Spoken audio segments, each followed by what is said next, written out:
우리는 우리의 모든 삶이 하나님의 섭리 안에 있음을 믿습니다. 하나님이 허락하지 아니하시면 그 어떤 것도 우리의 삶에는 일어나지 않는다 하고 우리는 믿죠. 그것이 큰 일이든 작은 일이든 좋은 일이든 안 좋은 일이든 참새 한 마리가 땅에 떨어지는 것도 하나님의 허락이 있어야 함을 우리는 믿습니다. 물론 하나님은 사람에게 자유의지를 주셨죠. 그래서 어디까지 사람의 영역이고 어디까지 하나님의 영역인지 구별하는 지혜가 우리가 필요합니다. 그럼에도 불구하고 기본적으로 우리의 모든 것이 하나님의 손 안에 있음을, 하나님의 섭리 안에 있음을 우리는 믿고 고백합니다. 그래서 우리는 우리의 삶 가운데 어떤 일들이 발생하게 되면 하나님을 찾죠. 하나님의 뜻을 묻죠.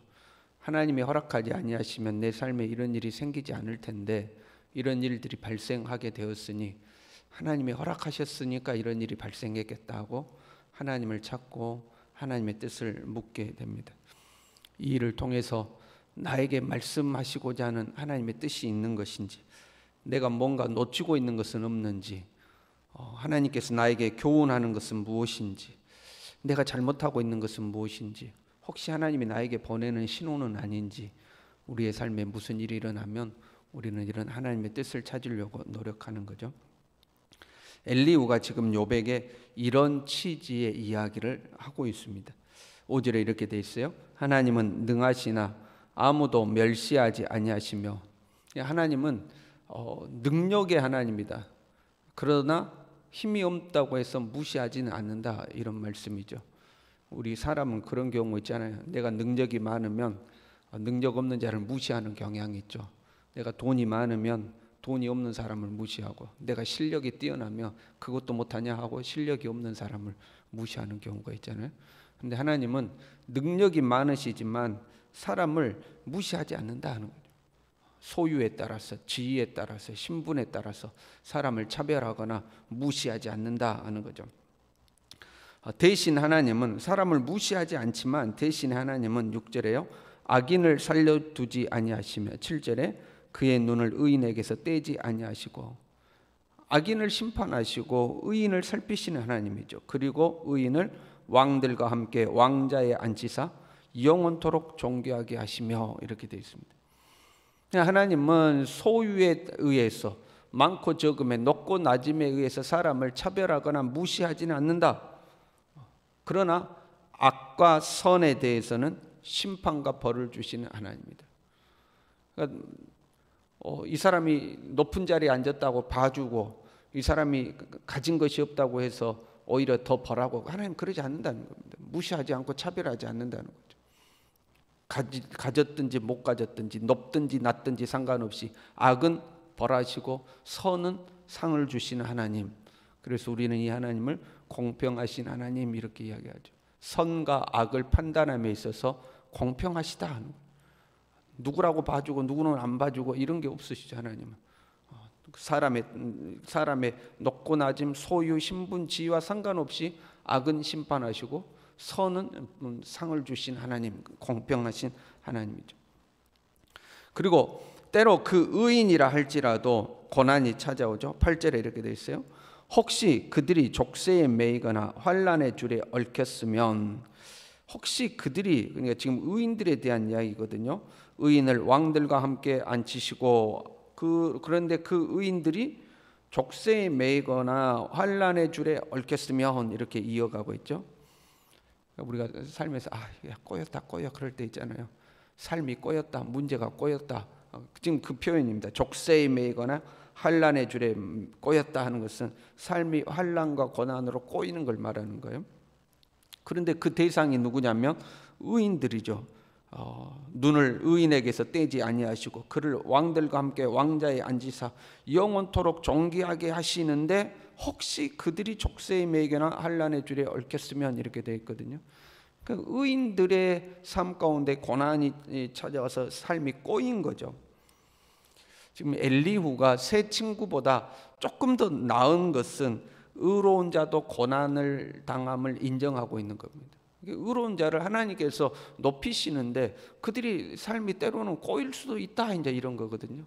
근데 앞에 세 친구들은 네가 의롭다면 네 삶이 그렇게 될 리가 없다, 이제 이런 주장이었죠. 그런데 엘리후는 의인이라 할지라도 삶이 꼬일 수도 있다, 혹시 그들의 삶이 그렇게 꼬일 수도 있다 하고 이제 의인도 고난받을 수 있음을 인정하는 겁니다. 그런데 하나님께서 의인에게 고난을 허락하시는 것은 9절에 이렇게 돼 있어요. 그들의 소행과 악행과 자신들의 교만한 행위를 알게 하시고, 말씀에 좀 모순이 있는 것처럼 보이죠. 의인이어서 하나님이 그들을 왕처럼 높이 올리시고 존귀하게 하신다고 했는데, 여기 와서는 그들의 소행과 악행과 자신들의 교만한 행위를 알게 하신다, 이렇게 표현하고 있어요. 악인이 아니고 의인들인데 소행과 악행과 교만한 행위를 알게 하신다, 이렇게 표현하고 있죠. 여러분, 사람의 기준에서 의인으로 보일지라도 하나님이 보실 때는 부족함이 많죠. 사람이 볼 때는 저 사람은 의인이야 해서 존귀하게 됐을지 몰라도 하나님이 보실 때는 부족함이 많은 겁니다. 지금 우리가 있는 이 전등불이 밝아 보일지라도 태양 앞에 가면 어둡죠.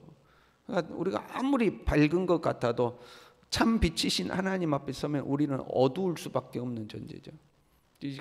그래서 하나님께서는 아무리 의인처럼 보인다 할지라도, 우리가 의인처럼 보인다 할지라도 우리를 더 성숙해 가도록 우리를 다루실 때가 있죠.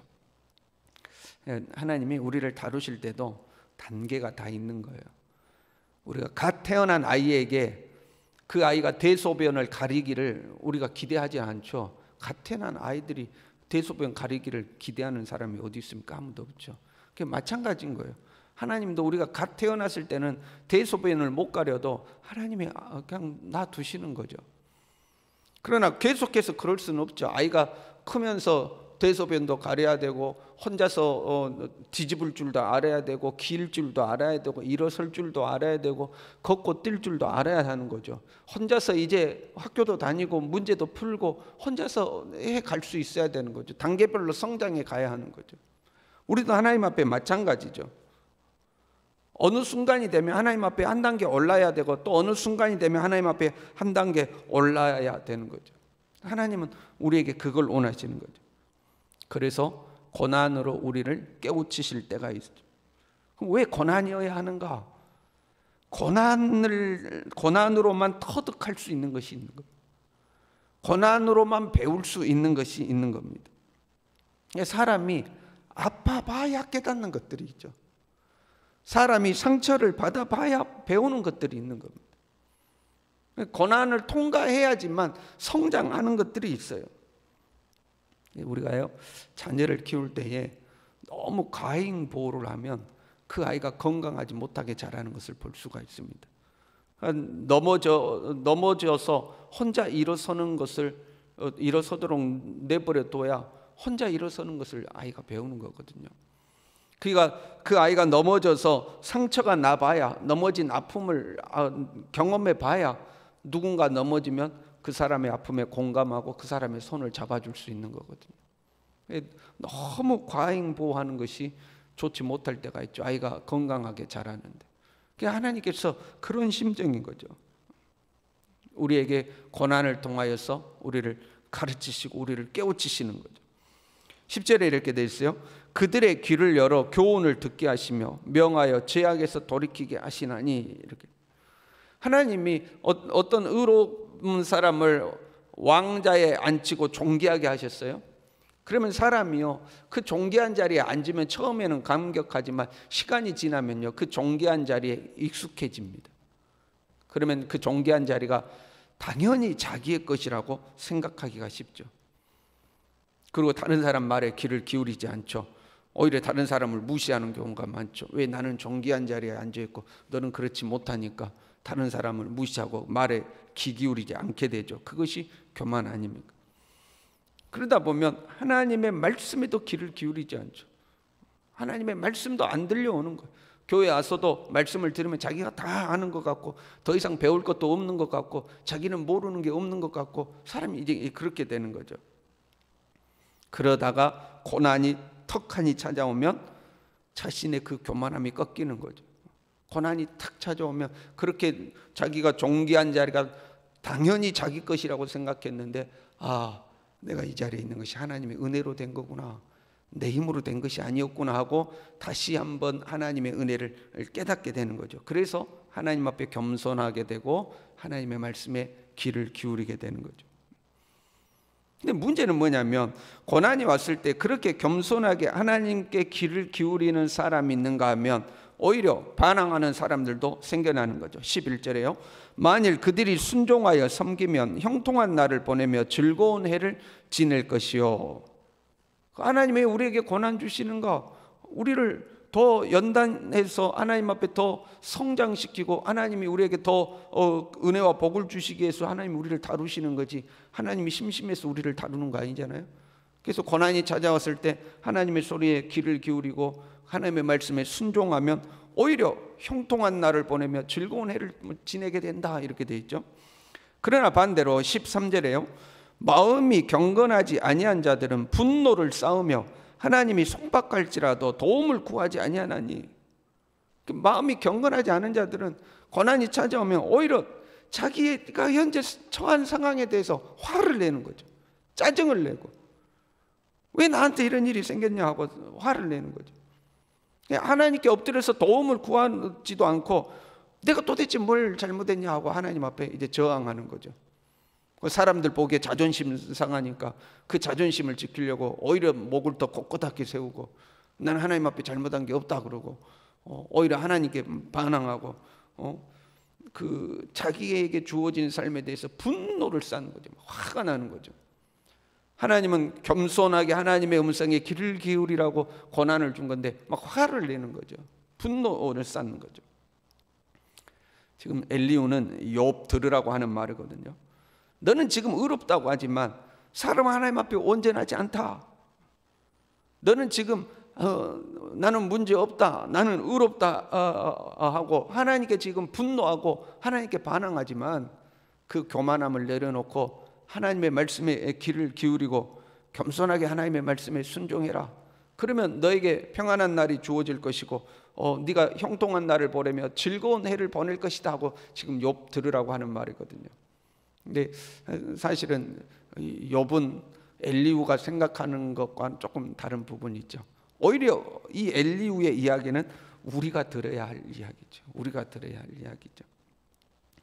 사람이요, 하나님이 고난을 우리에게 허락하시면요, 그 빨리 겸손하게 하나님 앞에 엎드려야 되는데 버티거든요. 우리가 자존심을 굽히지 않고 버티거든요. 그 버티다 보면 좀 시간이 지나면 또 괜찮아지는 것 같습니다. 그럼 그렇지, 어쩌다 보니까 이렇게 됐겠지, 뭐 하나님이 나를 다루시는 게 아니겠지 하고 또 버티다 보면 괜찮아지면 사람 마음이 또 괜찮을까 하고 이렇게 되거든요. 그러면 그 사람은 절대 성장하지를 않습니다. 고난 앞에 겸손하게 엎드려야 하나님 앞에 성장하는 거거든요. 근데 버티면 성장하지 않는 거예요. 저와 여러분이 무슨 일을 당하든지 하나님 앞에 내 자신을 돌아보고 겸손히 주님 앞에 엎드려서 주님의 소리에 귀를 기울이고 그 말씀에 순종함으로 날마다 성숙하는 하나님의 사람들이 될 수 있기를 바랍니다. 기도하겠습니다.